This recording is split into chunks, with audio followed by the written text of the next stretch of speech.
يا صباح الفل. اخباركم ايه؟ النهارده عايز اقول لكم على شويه حكم واقوال مأثوره ونصايح لو عملتوها هتبقوا سينيور في 5 دقايق. تمام. اول حاجه، ما تلتزموش باي تشيك بوينتس، يعني كل شغل لازم يكون ليه تشيك بوينتس وحاجات لازم ناخد بالنا منها قبل ما ندخل الشغل ده. محدش يعملها، ما تعملهاش خالص. آه، دايما لو عندك مثلا شاشتين في الشغل او حاجه، خلي الشاشة منهم تتفرج فيه على فيلم، على ماتش، على حاجة أنت بتحبها وأنت بتشتغل في التاني، فده هيدي إحساس إن أنت واثق من نفسك أكتر، إن أنت عارف أنت بتعمل إيه ومش محتاج تركز أوي. طبعا لو تقدر تعمل 4 شغلانات فول تايم في نفس الوقت و8 ساعات كل واحدة بس بتهندلهم، فأنت كده سينيور جدا جدا جدا. وطبعا ده كله كلام فاضي. آه، وحاجة غلط جدا، عكس كل قواعد الشغل والحياة كلها في التركيز وفي الإنجاز في الافشنسي في كفاءة إدارة الوقت. ما علينا من الضمير طبعا، اللي هو جزء مهم طبعا جدا المفروض من حياتنا يعني. كنت بتفرج من يومين 3 بالظبط بالليل كده على وثائقي صغير عن اسمه تحقيقات الكوارث الجوية، أكيد معظمكم عارفين. فكان في طيارين، حادثة مشهورة، في بعض الحوادث بتبقى بسبب أخطاء، وفي الحادثة دي حصلت غريبة جدا. الطيارة وهي بتطلع أصلا من على المدرج، طلعت يا دوب شوية صغيرين ونزلت، وبعدين كملت في الطريق، كسرت عربيات ودخلت في محطة بنزين، وكانت حادثة مأساوية رهيبة. طبعا الطاقم كله مات، الكرو كله مات، ومات ناس كتير من الطيار، معظم اللي كان في الطيارة طبعا ماتوا، وناس في الشارع. كانت حادثة مروعة. الطاقم اللي كان سايق الطيارة دي كان طيار ليه مش عارف كام ألف ساعة طيران، ومساعد طيار مش عارف إيه، وكلهم كانوا خبرات رهيبة جدا جدا جدا.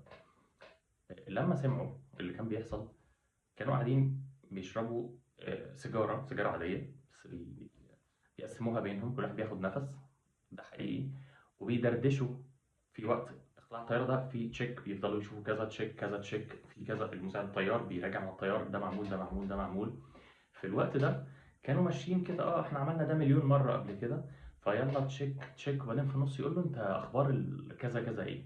والبنت دخلت معاهم المضيفة، قلت لهم حاجة شخصية، انا عندي مش عارف ايه، كنت مصاحبة واحد وحصل كذا يعني. بيتكلموا في مواضيع شخصية، فعملوا سكيب شوية تشيك بوينتس، فنسيوا حاجة أساسية جدا، حاجة تكنيكلي يعني ليها علاقة بالأجنحة، بالفلابس بتاعت الأجنحة، الأجزاء اللي بتتني أيا كان، نسيوها.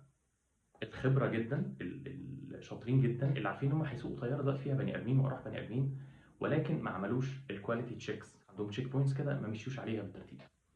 آه، ماتوا طبعا. حادثة رهيبة، غيرت قوانين اصلا التدريبات في الطيران بعد كده، بس الحقيقه كانت حادثه بالنسبه لي انسايتفول جدا. واحنا ناس بتتكلم كتير على الخبره، وازاي الواحد يكون شاطر ويعرف يهندل حاجات مع بعضها، وازاي الواحد عند ليفل معين، مثلا ناس كتير للاسف عند ليفل معين بتتخيل ان هو عشان يبقى سينيور فهو مش محتاج يتعلم، مش محتاج يعمل كواليتي تشيكس ويراجع على النقط اللي هو بيبقى كاتبها لنفسه، او الشغل كاتبها له، او كل تاسك مطلوب فيها ايه.